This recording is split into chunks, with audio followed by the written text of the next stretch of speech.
Exercice 8, une histoire d'entiers consécutifs. Alors, dans cet exercice, on va chercher des nombres. Alors, consécutifs, ça veut dire qu'ils se suivent. Par exemple, 11, 12 et 13, ce sont trois entiers consécutifs, puisque après 11, on a 12, et après 12, on a 13. Donc, consécutifs, ça veut dire qu'ils se suivent. On va donc chercher à trouver des nombres qui vont répondre à certaines contraintes. Voilà, tout le long. Alors, d'un point de vue algébrique, on va pouvoir résoudre en mode équation. On pourrait le faire pour les 2, 3 et 4. Voilà. Pour les suivantes, ce sera un peu plus compliqué. Donc là, l'idée, c'est vraiment d'essayer de chercher par test. Ça ira d'ailleurs même plus vite, je pense, par test ici. Et c'est ce qu'on va faire. Alors, premièrement, déterminer le résultat de 11 plus 12 plus 13. Allez, pas besoin de ta calculatrice. Tu calcules de tête et ça fait 36. Deuxièmement, trouver 3 entiers consécutifs dont la somme est égale à 51. Alors, bon, ça peut peut-être paraître un peu difficile au départ. Ça vient pas forcément, c'est pas forcément évident. Donc, ce que tu peux faire, tiens, tu attrapes ta calculatrice et puis tu vas chercher à ajouter donc 3 entiers qui se suivent pour obtenir 51 à la fin. Alors déjà, on a vu que 11 plus 12 plus 13, ça fait 36. Donc, on va commencer avec un nombre plus grand que 11. On n'a qu'à commencer avec 14 par exemple. Donc 14 plus 15 plus 16, ça fait 45. 45, c'est pas 51. Bon, je vais aller voir un peu plus loin. On va commencer avec 15 par exemple. 15 plus 16 plus 17, ça fait 48.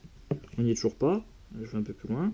16 plus 17 plus 18. Hop. Là, je suis content, je obtiens 51. Donc, tu vois, par test, ça m'a pas pris trop longtemps. Pour trouver ici, on a 16 plus 17 plus 18 qui est égal à 51. Petit 3, trouver à nouveau 3 entiers consécutifs dont la somme est égale à 111. Pareil, hein, on y retourne. On veut aller jusqu'à 111. À 51, on était à 16. On n'a qu'à aller plus loin, on n'a qu'à essayer avec 30. 30 plus 31 plus 32, c'est 93. C'est pas assez.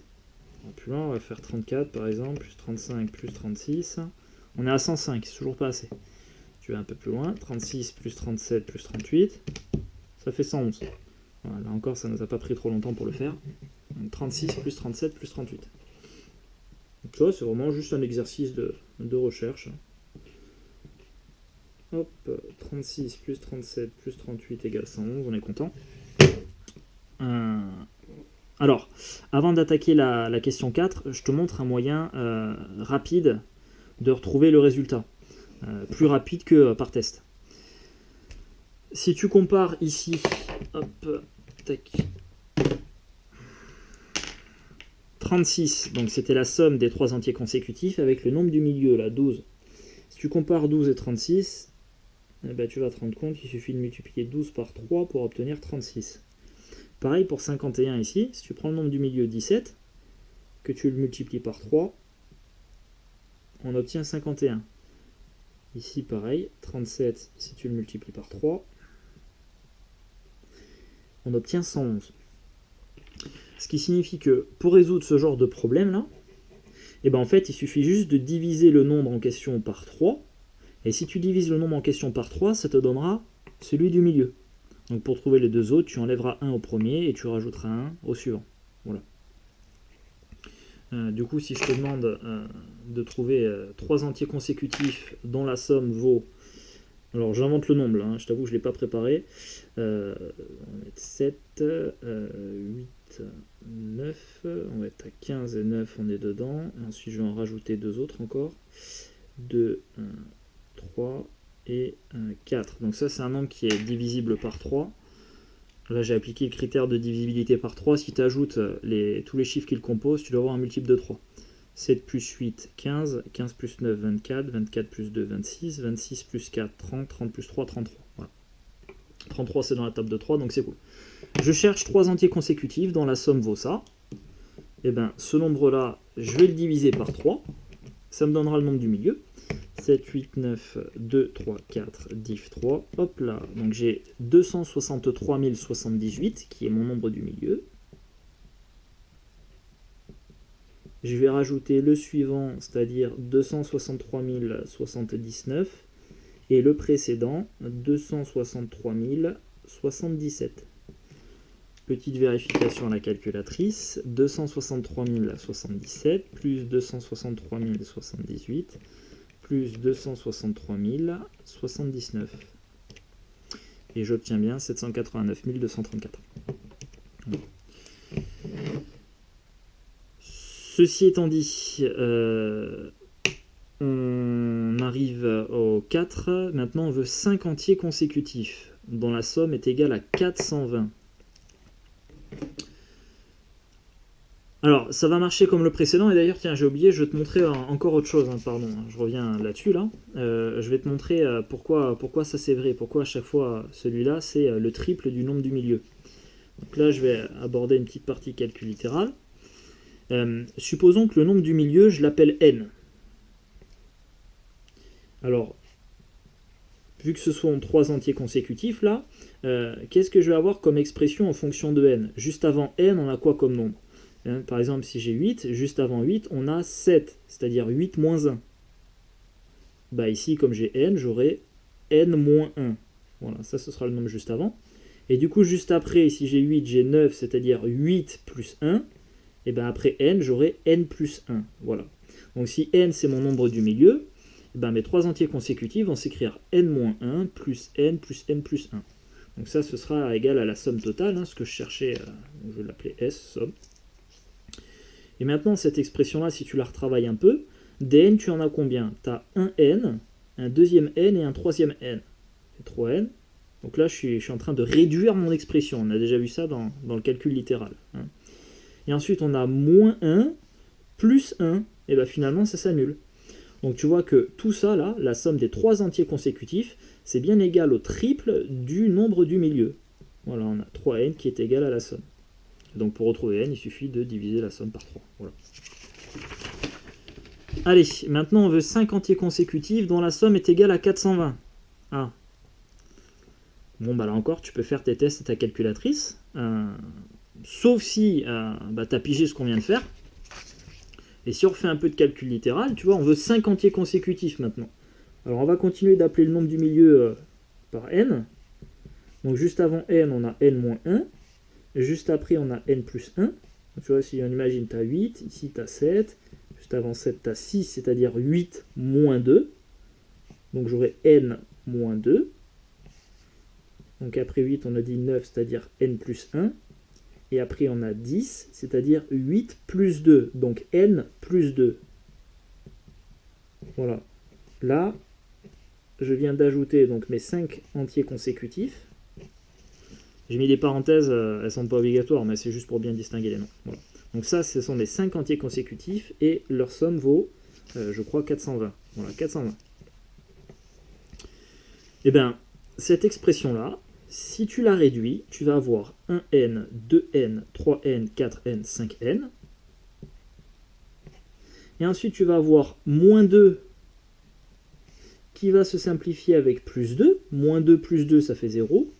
Et moins 1 va venir s'annuler avec plus 1. Et finalement, tu n'as bien que 5n. Et tout ça, c'est égal à 420. Donc tu vois, pour retrouver le nombre du milieu ici, bah, il te suffit de diviser 420 par 5. Et si tu divises 420 par 5, tu obtiens 84. Donc, tu le fais à la calculatrice hein, si tu veux. Donc notre nombre du milieu, ce sera 84. Juste avant, nous avons 83. Encore avant, nous avons 82. Et après 84, on a 85. Et encore après, on a 86. Et tout ça, ça fait 420. Allez, petit check à la calculatrice. 82 plus 83, parce que je peux faire des erreurs de calcul, hein, ça m'arrive. On obtient bien 420, cool.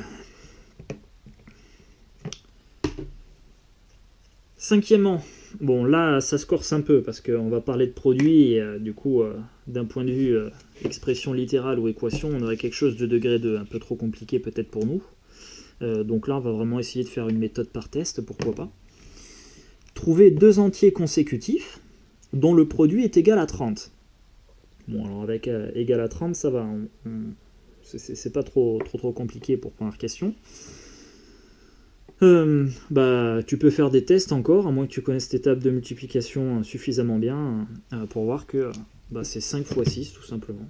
5 multiplié par l'entier qui suit, c'est-à-dire 6, ça fait 30. Voilà. Donc là, c'est relativement simple parce qu'on avait un nombre assez petit et qu'on connaît nos tables de multiplication. Par contre, maintenant, on cherche un produit donc, de 2 entiers consécutifs qui vaut 342. Alors là, c'est un peu moins drôle. Alors, allons-y, on va faire des tests. On n'a qu'à essayer, par exemple, avec 15. 15, on multiplie par l'entier qui suit, c'est-à-dire 16. 240. J'y suis pas encore, moi je veux 342. On va essayer avec 19. 19 fois 20. Ah, 380, là j'ai dépassé. Donc c'est plus grand que 15, mais plus petit que 19. On va essayer avec 17. 17 fois 18, 306, on n'y est toujours pas. On va aller un peu plus loin que 17, c'est-à-dire 18 fois 19. 342. Là encore, en jouant au juste prix, c'est plus, c'est moins, c'est plus, c'est moins. Bon, bah on finit par trouver la solution. Donc on a ici 18 multiplié par 19 égale 342. Alors, bon, là encore, il existe une technique, peut-être pour aller un peu plus vite là-dessus. Alors, c'est pas vraiment l'idée de cet exercice-là, c'est que tu fasses les tests là, comme on a fait. C'est juste un petit travail de recherche à la calculatrice. Voilà.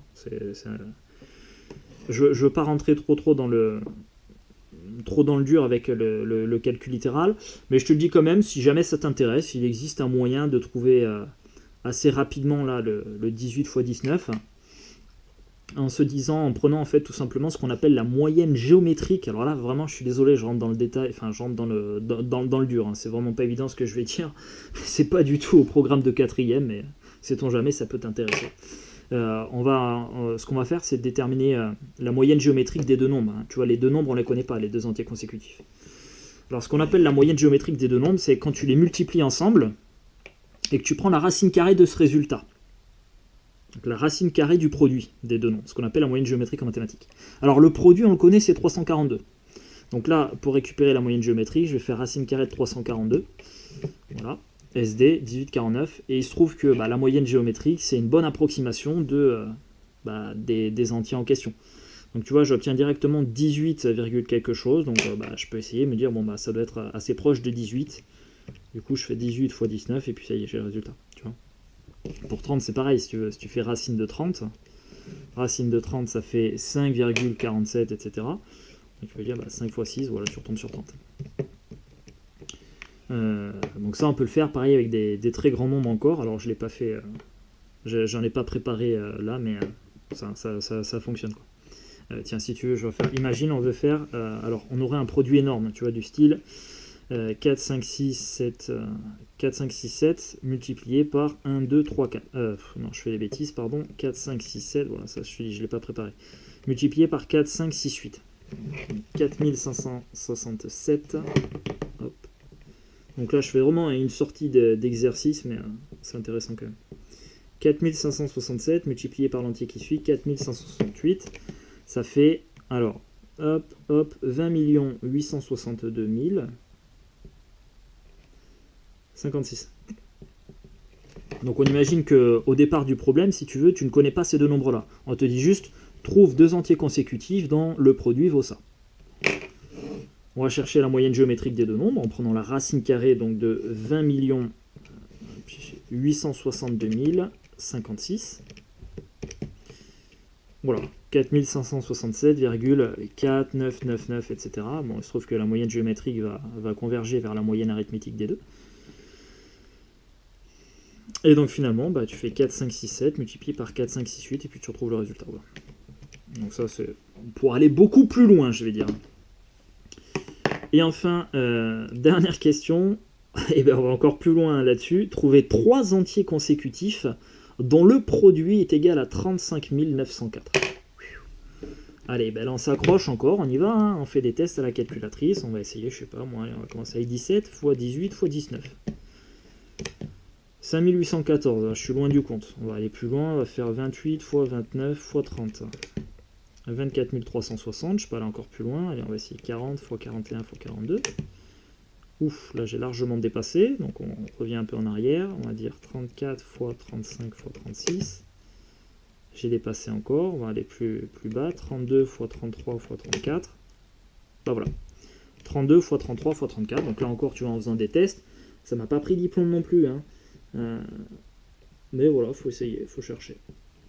Bon, et là encore, si tu veux, si je veux, comment dirais-je, te donner une astuce pour trouver très rapidement, là encore, ça va utiliser ce qu'on appelle la moyenne géométrique, encore une fois, mais cette fois de 3 nombres.